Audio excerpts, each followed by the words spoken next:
Aster, le projet crypto dont tout le monde parle en ce moment. Un échange décentralisé, publiquement soutenu par CZ lui-même, et qui en seulement 2 semaines a multiplié son prix par 30. Le genre de performance que personne ne veut louper.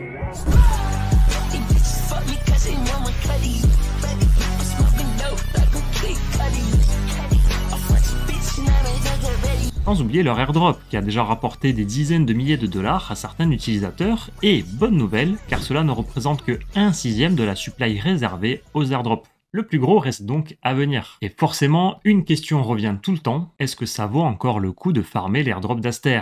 Et si oui, combien peut-on espérer gagner? C'est exactement ce qu'on va voir ensemble dans cette vidéo. On va tout d'abord analyser le premier airdrop, combien de tokens ont été distribués, qui les a reçus, combien cela représentait en dollars et qu'est-ce qu'ils ont fait pour être éligibles. Ensuite, on parlera des prochains airdrops, ce qui est déjà officiel et ce qu'on peut estimer nous-mêmes avec les données actuelles. Combien est-ce qu'on peut espérer gagner, comment optimiser nos chances de gagner la plus grosse somme possible, etc.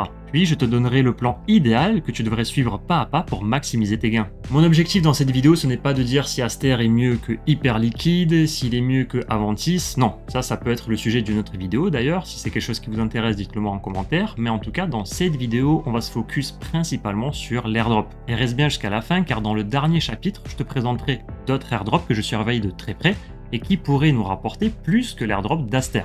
Si tu veux d'autres vidéos de ce style, abonne-toi, active la petite cloche pour être le premier au courant lorsqu'elles sortiront. Et pour te laisser le temps de le faire, je lance l'intro.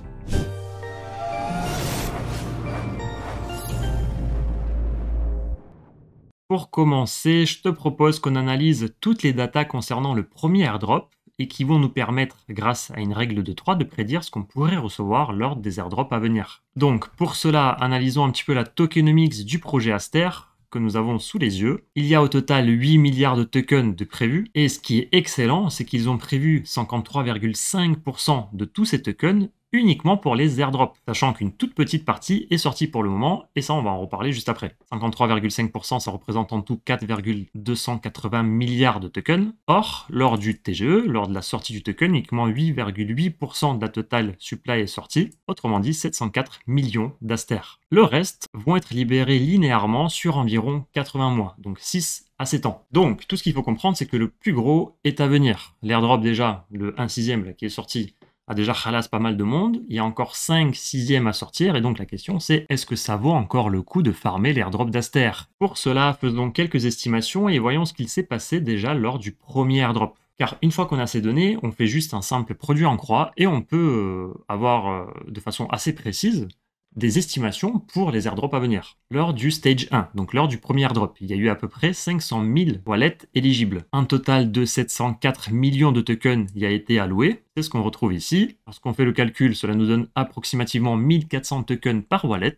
Et si on prend un prix moyen unitaire de 2 $ par Aster, eh bien cela nous donne un total de 2816 $. Ensuite, c'est bien beau de connaître la valeur moyenne de l'airdrop reçu par les wallets éligibles, mais il faudrait maintenant savoir qu'est-ce qu'ils ont fait pour l'obtenir. Et ça tombe bien, car dans notre communauté, il y a plusieurs personnes qui l'ont reçu, dont Kevin, qui nous a gentiment donné un maximum d'informations pour nous aider avec cette vidéo. Kevin, gros big up à toi et merci pour ton aide. Il nous disait avoir farmé le projet Aster après ce tweet de CZ, donc il lui a mis la puce à l'oreille. C'était le 5 juin 2025, et comme quoi t'as eu du flair, car effectivement, un airdrop, il y a eu. Ensuite, il nous dit plus bas qu'il a fait en peu de volume, environ 20 000 $ sur un mois, toujours à travers de petites sommes, avec un levier x10 à chaque fois, en mettant 100 $ environ sur Bitcoin. Voilà, avec un levier x10, c'est comme s'il mettait 1000 $.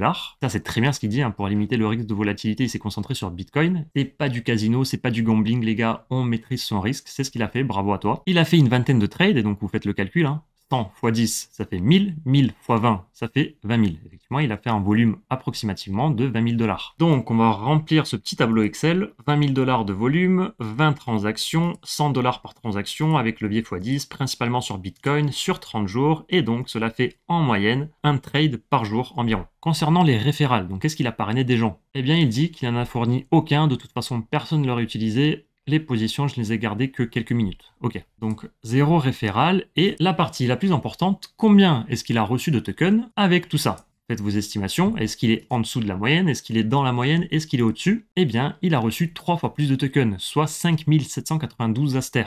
On va mettre un prix par token de 2 $. ce qui représente à l'heure actuelle 11 584 $ d'airdrop. Je ne fais pas durer le suspense.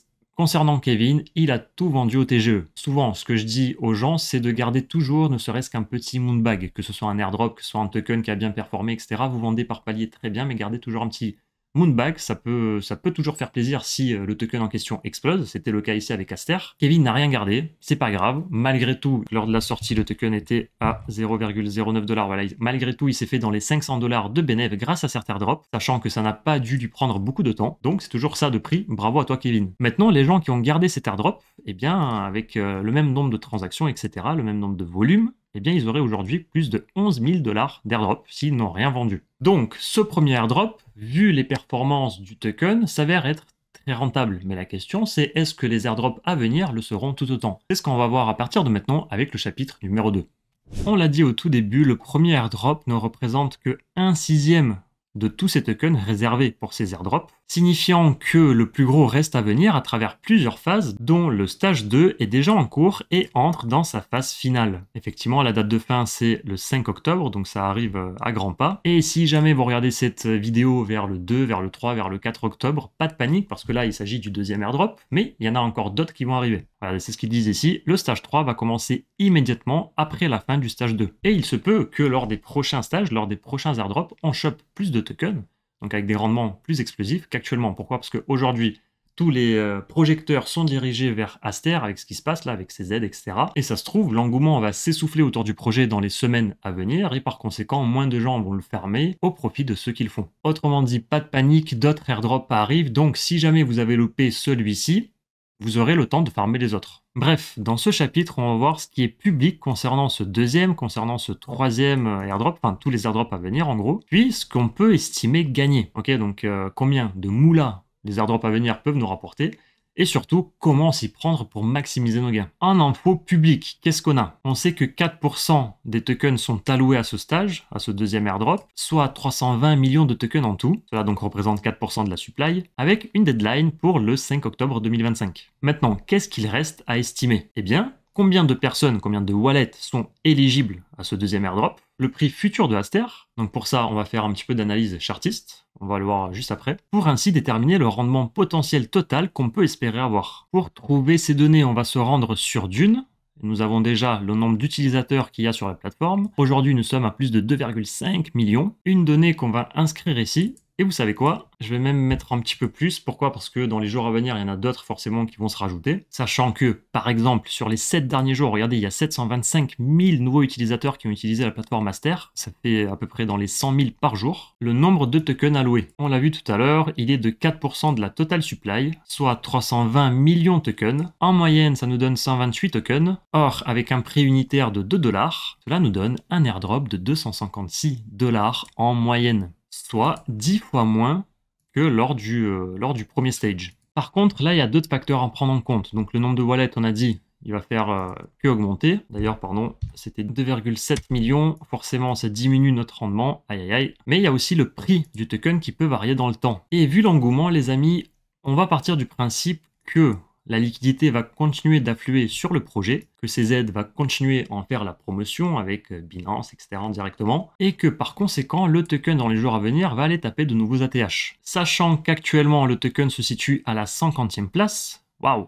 avec un rendement, regardez, hebdomadaire de 219%, c'est le seul, hein, de loin. Or, son plus grand rival, son plus gros concurrent est à la 19e place, il s'agit d'Hyperliquid, avec une capitalisation boursière de 11,6, pratiquement 7 milliards de dollars. Là où Aster, il a combien? Il est à 3,1 milliards. Et donc, dans le cas où Aster viendrait rattraper Hype dans leur market cap, cela représenterait un fois 3,67 pour un prix par jeton de 7 $.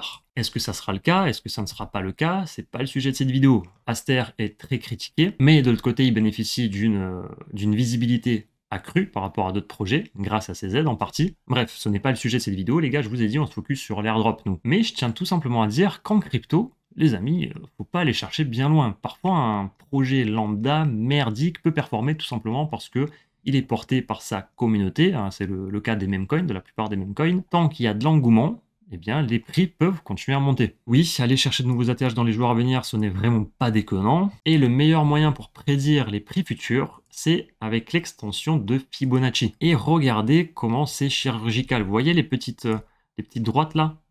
Eh bien, elles sont parfaitement alignées avec les résistances et les niveaux de support résistance que nous avons tracés juste avant, sachant que si on rajoute un volume profile, eh bien, ça correspond plus ou moins aux mêmes zones. Regardez, c'est là où les volumes sont les plus condensés. Eh bien, c'est parfait. C'est là où nous avons donc les différents niveaux de l'extension de Fibonacci. Et par conséquent, si je monte comme ça, on peut essayer de voir où est-ce que le prix peut aller. Eh bien, le premier niveau après l'ATH se situe aux alentours des 2,63 $, suivi de 2,87 $. Puis, si on continue de monter, le niveau le plus important, les 1,618, se situe à environ 3,6 $, si j'arrondis, ce qui déjà, par rapport au prix actuel, représenterait pratiquement x2. Pourquoi est-ce que je fais ça? Parce que tout simplement, si à l'heure actuelle, l'airdrop estimé, avec le nombre de tokens reçus en moyenne, est de 237 $, ce qui n'est pas grand-chose, il faut se l'admettre. Si jamais le token monte et passe par exemple à 3 $, ce montant déjà passe à 356 $. À 4 $ par token, nous avons un airdrop moyen de 474 $, et ainsi de suite. Forcément, les amis, ce qui est vrai dans un sens est vrai également dans l'autre. Si jamais le token se casse la gueule et que vous recevez l'airdrop, eh bien, pour un prix par token de 1 $, cela représente un montant total de 119 $ pour le deuxième airdrop. Et pour finir, je tiens à préciser que si jamais, regardez, le prix vient dévisser, et imaginons qu'il descend pour aller chercher, je sais pas moi, les 1,6, les 1,5 $, eh bien forcément, il faudra repositionner l'extension de Fibonacci en conséquence. Okay, et donc les niveaux vont forcément changer. Puis je termine avec le tout dernier facteur super important qui peut influer sur le prix, c'est le vesting. En effet, le token vient tout juste de sortir, mais regardez le vesting comme il est massif. Au cours des mois prochains, jusqu'en 2033-32, il y a des tokens qui vont sortir pratiquement tous les mois. Et donc, qui dit token qui sort sur le marché, dit pression vendeuse accrue. Sachant que la prochaine libération de tokens aura lieu le 17 octobre. Donc très important, regardez, il y a un total de 2,29% de la total supply qui va sortir sur le marché, représentant 357 millions de dollars, ce qui, à l'heure actuelle, sachant que Aster a une market cap de 3,2 milliards environ, représente 11,05% de cette market cap, ce qui n'est vraiment pas négligeable. Et ainsi de suite. Le 17 octobre, le 17 novembre, le 17 décembre, le 17 janvier, tous les mois, il y a une libération de token qui va se faire sur le marché. Et donc, oui, si le token venait à varier, que ce soit à la hausse ou à la baisse, eh bien le prix de l'airdrop changera également. Mais j'aimerais aller encore plus loin et estimer avec vous le nombre de tokens qu'on peut recevoir si on fait un peu mieux que Kevin. Admettons aujourd'hui qu'il y a plein de gens qui farment l'airdrop à gogo. Avant, il n'avait aucune visibilité. Aujourd'hui, c'est beaucoup plus le cas. Il suffit de regarder le nombre de personnes qui le farment. Donc forcément, ce genre de critère ne suffira pas pour recevoir 3 fois plus de tokens comme ce fut le cas de Kevin par rapport à la moyenne. Vous vous rappelez, en moyenne, les gens ont reçu 1400 tokens. Or, Kevin, lui, a reçu 5792 tokens. Donc, pour se situer dans cette même tranche, on va admettre qu'il faut maintenant faire 50 000 $ de volume à travers non pas 20 mais 25 transactions, ce qui représente donc en montant par transaction de 200 $. On va garder le même levier, ça c'est peu importe. En token tradé, on va rester sur Bitcoin ainsi que les autres, très important, et on verra les critères qui vous permettront d'optimiser votre rendement sur l'airdrop juste après. Mais rester que sur Bitcoin, c'est une erreur pour le coup. Période de farming, 30 jours, c'est parfait, ou moins si vous commencez maintenant, notamment pour les airdrops suivants. Une transaction par jour environ, c'est largement suffisant. Et admettons que vous avez 0 référal. Eh bien, on va dire qu'avec tout ça, on reçoit approximativement 3 fois plus de tokens que la moyenne, on va dire 300, avec un prix unitaire de 2 $. Cela nous donne un montant total de 600 $. 600 $ qui paraissent peu. Et en soi, c'est le cas, comparé aux 12 000 $ de Kevin à l'heure actuelle. Il n'y a pas photo. Mais encore une fois, il y a des petites astuces que tu peux mettre en place pour recevoir plus que les autres et qu'on va voir à partir de maintenant. C'est le chapitre numéro 3.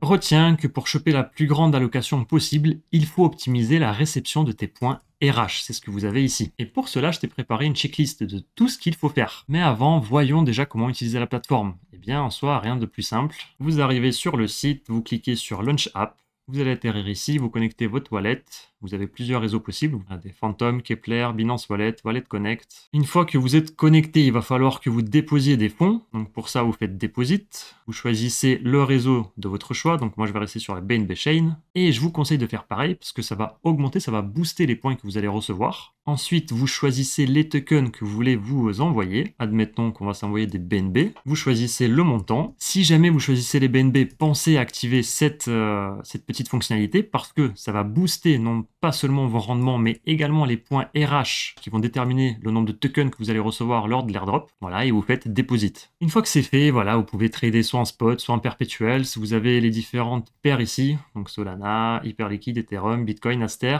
vous pouvez soit acheter, soit vendre. Vous choisissez le montant ici et vous appuyez sur un des boutons. Et donc, maintenant que vous savez comment utiliser la plateforme, vous avez vu, c'est assez simple. La première des choses à faire pour optimiser le nombre de tokens que vous allez recevoir lors de l'airdrop, c'est d'augmenter au plus possible votre volume. Plus ton volume est élevé, plus tu gagnes de points RH, sachant que les takers gagnent plus que les makers. Ensuite, il y a le temps de détention à prendre en compte. Plus tu gardes une position ouverte, plus tu gagnes de points. Ensuite, les collatérales utilisées, très important. Utilisez du ASBNB ou du USDF. D'où l'intérêt de choisir ici, regardez, cette petite fonctionnalité qu'on a expliquée tout à l'heure. Sachant les amis que je n'invente rien, tout est expliqué dans leur documentation. Ensuite, pensez à trader régulièrement plutôt que de faire un seul et gros trade. Le rythme vaut mieux à du one shot. Donc faire comme Kevin, un trade par jour, voilà, avec une petite somme, hein, 100 $, vous mettez un petit levier x10 sur Bitcoin, pourquoi pas, si vous voulez une volatilité diminuée. Et si jamais vous partez sur d'autres altcoins, eh bien la volatilité sera plus accrue,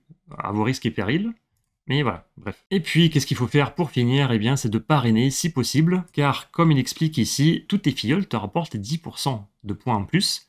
Et si tes filleuls eux-mêmes parrainent quelqu'un, eh bien ce deuxième niveau parrainé te rapporte quand même 5% aussi. Voilà comment vous allez gagner le plus de points possible, en suivant tout ça à la lettre. Mais ce n'est pas tout, il y a également des choses à éviter. L'inactivité, c'est pas bon, car tu perds tes boosts et tes bonus. Donc, j'en reviens à ce que je disais tout à l'heure, vaut mieux faire un petit trade par jour plutôt qu'un gros trade toutes les semaines. Ne négligez surtout pas les frais, ça c'est une erreur de débutant, donc le slippage, les coûts de gaz, etc. Car choper l'airdrop c'est bien beau, mais si derrière vous avez dépensé des dizaines de dollars, des centaines de dollars dans les frais, au final vous gagnez rien du tout. Et ça, parfois on se rend pas forcément compte, donc faites bien attention à ça. Ne misez pas tout sur une stratégie trop risquée sans comprendre les règles, donc évitez pour cela les leviers absurdes. Les amis, c'est très important que vous maîtrisiez ce que vous faites. Et pour finir, évitez la surexposition à un seul asset. Donc, pour conclure ce chapitre, si je devais donner une stratégie recommandée, je vous dirais de concentrer votre trading sur les paires à forte activité, à savoir Aster, Bitcoin, Ethereum, BNB, Solana. Misez sur la constance, c'est super important, c'est certainement la chose la plus importante ici. La qualité d'activité vaut 10 fois plus que la quantité de volume brut. Ensuite, profitez des bonus et des multiplicateurs grâce au parrainage, au référal, ainsi que les collatéraux utilisés, donc l'ASBNB et l'USDF.